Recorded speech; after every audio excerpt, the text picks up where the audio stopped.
चलो अपने एजी गार्डिनर ठीक हो है ना। A G Gardiner life and work in English literature. बंदे ने इंग्लिश लिटरेचर की फील्ड में क्या किया। तो इनका पूरा नाम है अल्फ्रेड जॉर्ज गार्डिनर, एक बेटर नोन एज एजी गार्डिनर, शॉर्ट में इनको ज्यादातर इसी नाम से जानते हैं। Was a prominent English journalist, essayist, authors, तीनों चीजें थी। His impactful essay explored social, cultural and political issue with insight and wit, leaving an enduring mark on English literature. English literature की फील्ड में ये बंदा ऐसा है लॉन्ग लास्टिंग, जिसने जीवन भर के लिए अपनी एक छाप छोड़ के गया। साथ ही साथ इसके ऐसे social, cultural and political issues पे होते हैं जो उन्हें उजागर करता है। जनरली ज्यादातर ऐसे सभी के ऐसे ही होते हैं, है ना। लेकिन हमें हर एक राइटर के बारे में ये चीज जरूर मेंशन करनी है कि उसका हो ना हो ऐसेज तो इन तीनों पॉइंट्स को जरूर कवर करते हैं, सोशल, कल्चरल एंड पॉलिटिकल, ज्यादातर के, है ना। सभी के नहीं, कुछ लोग थोड़े से नेगेटिव होते हैं तो वो अलग कहानी है। फिलहाल ये लोग समाज सुधार के बारे में सोचते हैं, ठीक है। ये हमारे एजी गार्डिनर की एक काल्पनिक तस्वीर है, अप्रोक्स वो ऐसे ही दिखते थे बिल्कुल, क्या एआई जनरेटेड है ये, ठीक है। चलो आगे देखें। अब आ जाता है early life and education. Early life में born in 1865, 1865, Gardiner's childhood was marked by love for reading and writing. पढ़ने वाला बंदा था। एजुकेशन कहाँ से हुई? He attend a local school in Croydon, Croydon, है ना, एक प्लेस है Croydon, where he excelled his studies and cultivate his literary passion. जहाँ इनने ये पढ़ाई की उस स्कूल का नाम है वो क्रॉयडन में है, और वहीं पे इनने अपने पढ़ने के पैशन को जन्म दिया और वो उपजाया, अच्छा फला फुलाया, मतलब है। Influences, Gardiner's was influenced by writer like Charles Dickens. इस बंदे को प्रभावित किस किस ने किया, है ना। तो चार्ल्स डिकेंस ने, who social commentary and sharp observation resonates with him. इनने चार्ल्स डिकेंस के राइटिंग स्टाइल को समझा, पहचाना और ये जाना कि कैसे वो सोशल कमेंट्री के थ्रू चीजों को ऑब्जर्व करते थे, उन्होंने समाज को दिखाया। चार्ल्स डिकेंस का सबसे मोस्ट फेमस वर्क जो कि आप एमए के सिलेबस में देखोगे वो है ग्रेट एक्सपेक्टेशन, है ना। और ये भी बताया कि बॉलीवुड में इस पे मूवी बनी जिसको हम लोग जानते हैं फितूर मूवी के नाम से, है ना, जिसमें कैटरीना कैफ और आशिकी 2 हीरो का जो मूवी, वो हीरो है, नाम नहीं पता उसका, वो है, ठीक। तो ये उसमें कलाकार है। फितूर शानदार मूवी है, ठीक है, बिल्कुल चार्ल्स डिकेंस के उसी नॉवेल पे है।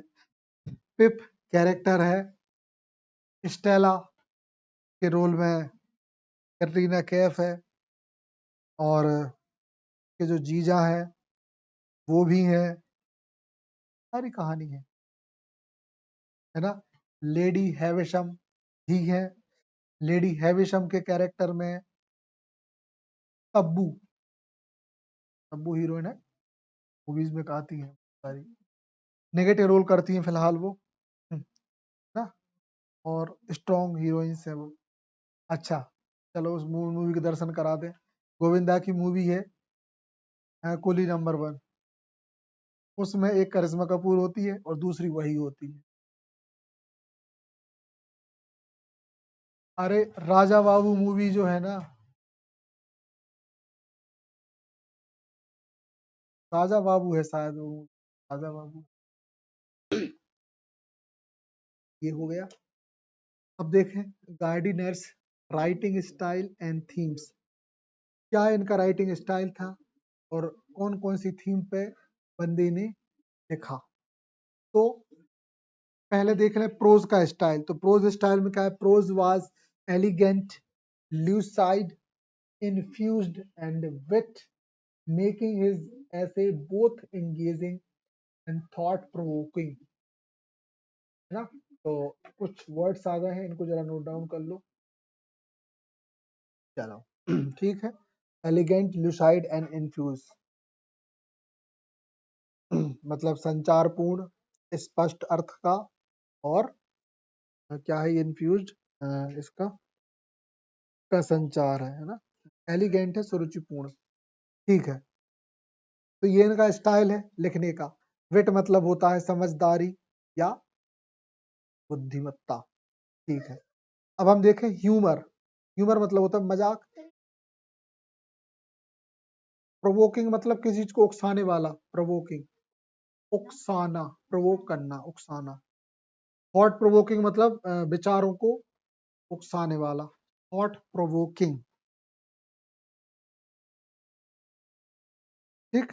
चलो अब दूसरा देखें, सॉरी थीम। तो थीम में क्या है, थीम ऐसे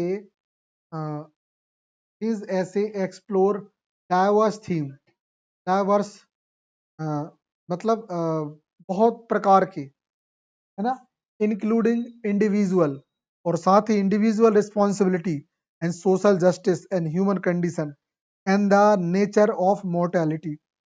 मोर्टेलिटी मतलब नश्वरता, है ना।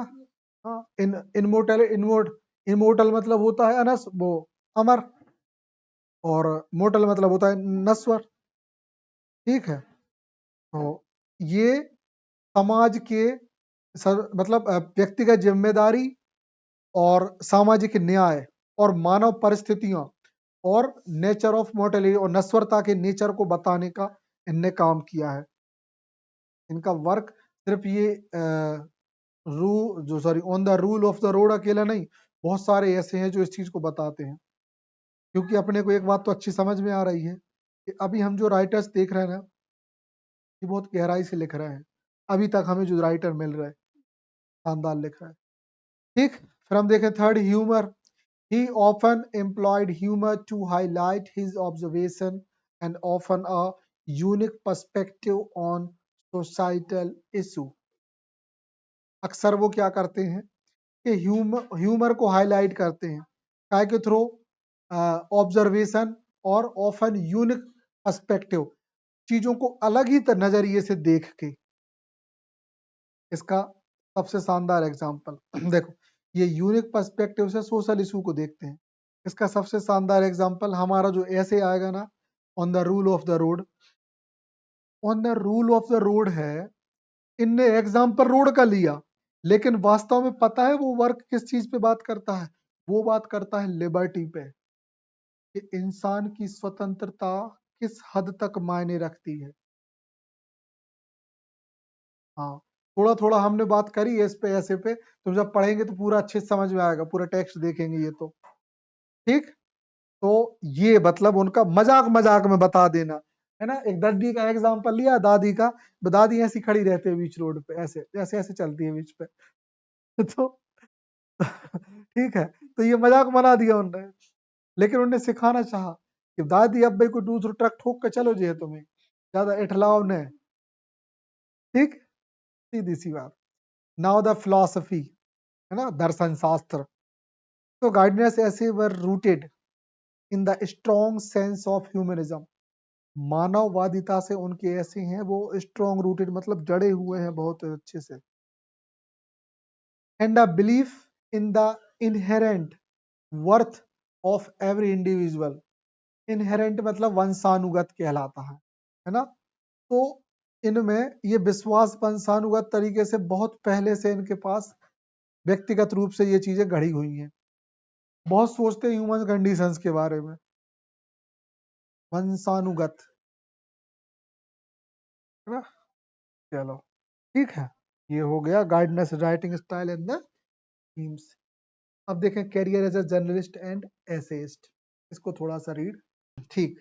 जर्नलिज्म, उनने अपना जर्नलिज्म का कैरियर, है ना, राइटिंग से और बहुत सारे न्यूज़पेपर में, मतलब मैगजीन वगैरह में अपने राइटिंग वर्क से स्टार्ट किया, नॉर्मली किया। ही गेन, अब ऐसे में क्या है, ही गेन रिकॉग्निशन, इनने जो ऐसे लिखे तो इनने समाज में पहचान पाई, इंसाइटफुल ऐसे, मतलब इंसान के अंदर की भावनाओं से related, which appeared in publication, like जो हमें कहाँ देखते हैं ये पब्लिकेशन के रूप में इनके ऐसे, वो देखते हैं द डेली न्यूज में एंड द स्टार में। स्टार और डेली न्यूज में इनके वर्क देखने को हमें मिलते हैं। बात करें सक्सेस की तो ये his essay is known for their wit, उनकी समझदारी, उनकी बुद्धिमत्ता के लिए जाने जाते हैं और उनकी शार्प ऑब्जर्वेशन के लिए जाने जाते हैं कि कितनी छोटी छोटी बातों को वो बंदा गहराई से समझता था। बिकम वाइडली, जो बनते थे पॉपुलर, ठीक, establishing him as a prominent voice, उनने अपने आप को एक प्रोमिनेंट वॉइस, मतलब एक सम्मानजनक वॉइस या एक ताकतवर वॉइस के रूप में इंग्लिश लिटरेचर में जगह बनाई एजी गार्डिनर ने। वाइडली मतलब बृहद रूप में, स्टेब्लिश मतलब स्थापित करना, चाहो तो लिख लो,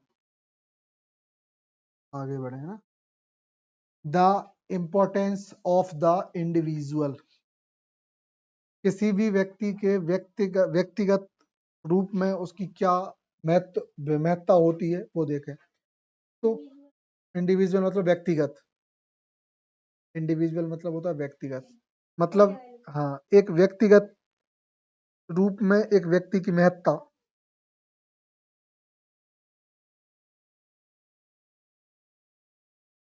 ह्यूमन वर्थ ह्यूमन वर्थ में Gardiner emphasise the intrinsic value of each individual, है ना। गार्डिनर हर एक व्यक्तिगत रूप में एक व्यक्ति को की वैल्यूज को क्या करते हैं, एम्फेसाइज करते हैं, बताते हैं। Advocating for equality and respect for all, हर किसी को समानता और उसकी इज्जत की बात करता है बंदा। पर्सनल रिस्पॉन्सिबिलिटी, फिर ये कहते हैं कि हर एक व्यक्ति का ये विश्वास, उनका ये मानना है कि हर एक व्यक्ति की रिस्पॉन्सिबिलिटी होती है कि वो कंट्रीब्यूट करे किस चीज में, समाज में, किस चीज को लेके, पॉजिटिवली, मतलब पॉजिटिव सकारात्मक रूप से, और make a difference in the world, और इस दुनिया को डिफरेंट बनाए और इस दुनिया को बदले। हाँ, इंट्रेंसिव, इंट्रेंसिक का मतलब देख लो, इसका मतलब तो क्या है, ठीक। फिर आता है सेल्फ इंप्रूवमेंट।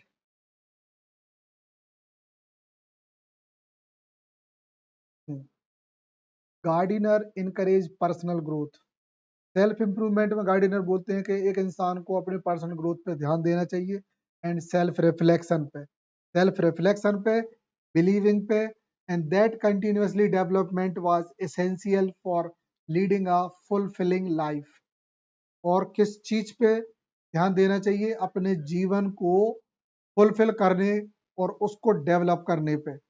एसेंशियल मतलब होता है आवश्यक, जो आवश्यक हैं उन चीजों के लिए, ठीक। सिर्फ सीधी सी बात कि इंसान को खुद के डेवलपमेंट पे काम जरूर करना चाहिए। अगर आप खुद के डेवलपमेंट पे काम नहीं करेंगे तो आप हमेशा पिछड़े हुए से प्रतीत होगे।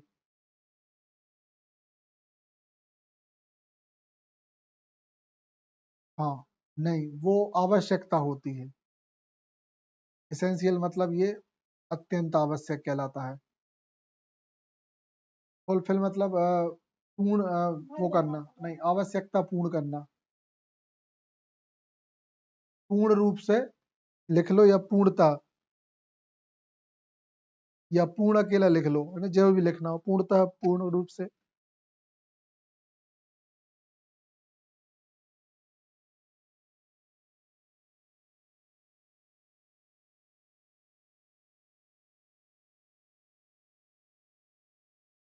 ठीक, चलो देखो, Gardiner's reflection on society and culture. तो गार्डिनर का सोसाइटी और कल्चर के लिए जो क्या रिफ्लेक्शन है वो देखें। सबसे पहला सोशल इशू, गार्डिनर्स ऐसे एड्रेस कंटेम्प्रेरी सोशल इशू, किस चीज के बारे में बताते हैं, एड्रेस करना मतलब होता है बताना, तो कंटेम्प्रेरी मतलब समकालीन सामाजिक जो समस्याएं हैं, जो इशू हैं, सच एज जैसे कि poverty, inequality and need to for freedom, तो नीड नीड फॉर रिफॉर्म मतलब सुधार, सुधार, रिफॉर्म मतलब सुधार, सुधारों की आवश्यकता या सुधारों की जरूरत, नीड मतलब जरूरत होना। इन चीज पे बात करते हैं। समाज में जो भी कंटेम्प्रेरी जो नाटक चलते हैं इशू बहुत सारे हैं, मर्डर, धोखा, चोरी, सारी चीजें। फिर पॉलिटिकल कमेंट्री, तो he offered incisive commentary on political affair. तो पॉलिटिकल अफेयर में से जो निकली हुई जो काटी छाटी बातें होती हैं, काटे का जो इंसिसिव का मतलब यही है कि उन अफेयर्स में से निकाली हुई बातें, ऑफन क्रिटिसाइज इनजस्टिस, अक्सर ये उन बातों को क्या करते हैं, क्रिटिसाइज करते हैं। And advocating for a fair society, और जो ऐसी समाज की आशा करते हैं जो स्वच्छ हो, क्लीन हो, है ना। अब काटना छाटना क्यों बात हुई है, क्योंकि सारे पॉलिटिकल अफेयर बुरे थोड़ी होते हैं, कुछ पॉलिटिकल अफेयर के कुछ ऐसी घटनाएं होती हैं जो बेकार होती हैं, समझ गए, सिंपल सा। ठीक, चलो आगे बढ़े। अब आता है contribution to the essay genre, मतलब इस जॉनरा में इनने क्या किया वो हम यहाँ देख लें। ठीक, contribution to the essay genre, wit and style, Gardiner elevated the essay genre with his sharp wit, अपनी बुद्धिमत्ता से इनने अपने ऐसे को जॉनरा को क्या किया, उठाया। Elegant prose and insightful observation, चीजों को बहुत गहराई से देखना, है ना, और अपने जो प्रोज है उसको एलिगेंट बनाया, है ना, डीप ऑब्जर्वेशन से। फिर moral and ethical consideration, he infuse his essay, वो अपने ऐसेज में संचार करते हैं with a strong sense and morality and ethics, मतलब नैतिक और सिद्धांत।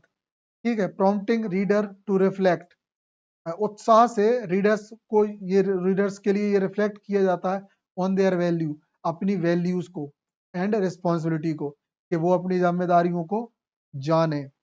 फिर ब्रॉड अपील, हिज ऐसे resonate with a wide audience, resonate मतलब होता है किसी चीज को बहुत गहराई तक छू लेना, ठीक है, विथ ऑडियंस, अपनी जनता के साथ, and transcending political and social divides, और ट्रांसेंडिंग मतलब होता है भावातीत होना, भाव विभोर होना। ट्रांसेंडिंग लिखा तुमने, ट्रांसेंडिंग, भावातीत, हिंदी शब्द है बहुत टफ है, यही है इसका मतलब। हाँ, भावातीत मतलब भाव विभोर हो जाना, मग्न हो जाना, मग्न, भाव विभोर, ठीक है।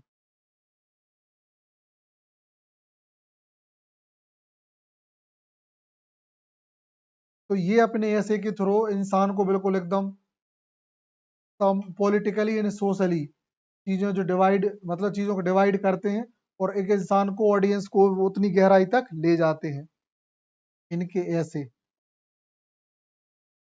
एलिवेटेड मतलब उठाना, ऊपर उठाना, एलिवेटर होता है ना, वही। एलिवेटर लिफ्ट को बोलते हैं, लिफ्ट को एलिवेटर बोलते हैं।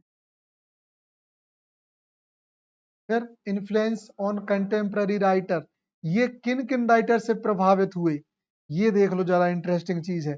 इन्फ्लुएंस, हाँ, तो जॉर्ज ऑरवेल है, जेबी प्रिस्टले हैं, और एवलिन वॉग है। तो जॉर्ज ऑरवेल जानते ही हो, इंस्पायर जो Gardiner's social commentary with his focus on individual responsibility, है ना, समाज के लिए जॉर्ज ऑरवेल ने बहुत कुछ लिखा है। 1984 पढ़ेंगे समझ जाएंगे। फिर JB Priestley, land from Gardiner's ability to combine humor and inside the address complex social issue। अरे यार, ये लोग गार्डिनर से प्रभावित हुए हैं, सॉरी, हाँ, ठीक है। Evelyn Waugh, admire Gardiner's elegant prose style and the majesty of satire. हाँ, मतलब गार्डिनर सीनियर था इनसे, क्योंकि हमको भी डेट पता नहीं है, तो गार्डिनर सीनियर था इनसे। सटायर मतलब होता है आलोचना, कटाक्ष, तो इनके कटाक्ष करने के तरीके के एल्विन फैन थी, ठीक है। तो ये हो गए 3 लोग जो इनसे प्रभावित हुए। अब देखें legacy and the lasting effect, मतलब ऐसे इनकी जो प्रसिद्धि है और इनका जो अंतिम प्रभाव है वो क्या है। तो एंड्यूरिंग रेलेवेंस, कभी ना खत्म होने वाली संबद्धता। ठीक है, Gardiner's essay contribute to be read and appreciate to their timeless insights and the relevance to the contemporary writer। इनने जो कुछ लिखा कंटेम्प्ररी के राइटर्स के लिए कभी भी वो पुराना नहीं लगा। वो हमेशा इस बात से अप्रिसिएट हुए और इस बात को उनने टाइमलेस इंसाइट मतलब माना, मतलब कभी ना खत्म होने वाली चीजें। फिर बात करें लिटरेरी लेगेसी, मतलब साहित्यिक महानता। His writing remain an impact part of English literary history, है ना, मतलब इंग्लिश लिटरेरी हिस्ट्री में ये महान है पर्सन ये, influencing generation to writers and readers. आने वाली जनरेशंस और राइटर्स को ये क्या कर रहे हैं, प्रभावित करते रहेंगे, है ना। फिर सोशल इन्फ्लुएंस, गार्डिनर्स इम्फेसिस, मतलब गार्डिनर का प्रभाव पड़ा ऑन इन इंडिविजुअल रिस्पॉन्सिबिलिटी, हर एक व्यक्ति की जिम्मेदारी in the social justice continue, और सामाजिक न्याय कंटिन्यू टू रेजोनेट्स, और ये कंटिन्यू उनको गहराई में ले जाते रहे, विद दो सीकिंग अ मोर, पहुंच बनाते रहे, seeking a more equitable and just world. जो जस्ट वर्ल्ड मतलब जो अभी का जो दुनिया है ना एट टाइम का, उसको ये इक्विटेबल बराबरी का दर्जा देने की कोशिश करते रहे हमेशा से, है ना, समाज को ये देने की प्रभाव करते रहे। आगे देखें,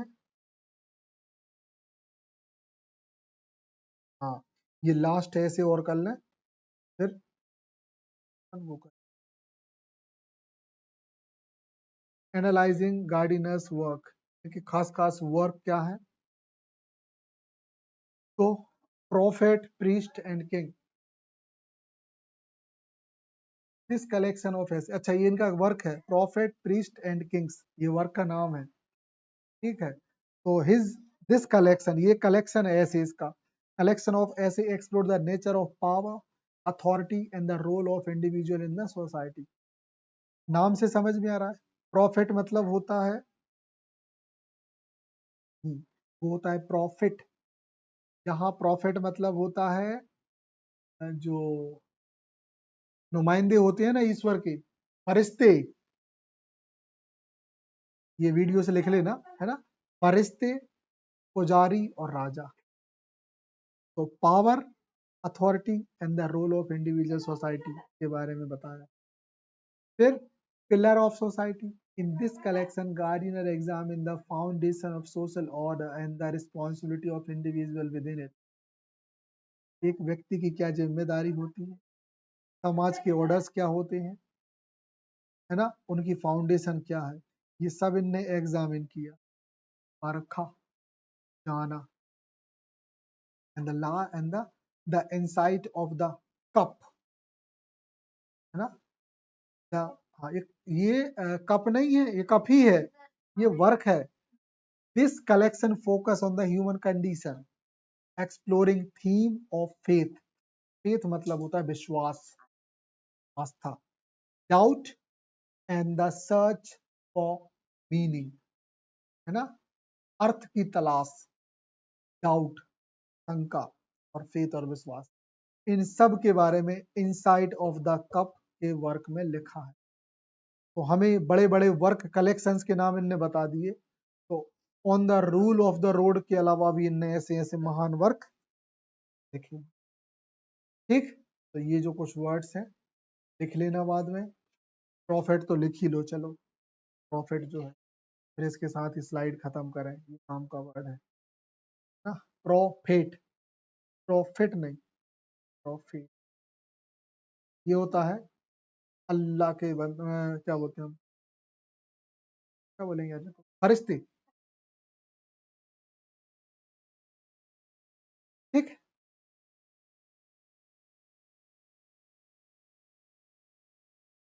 टीचेबल, बराबरी पूर्ण,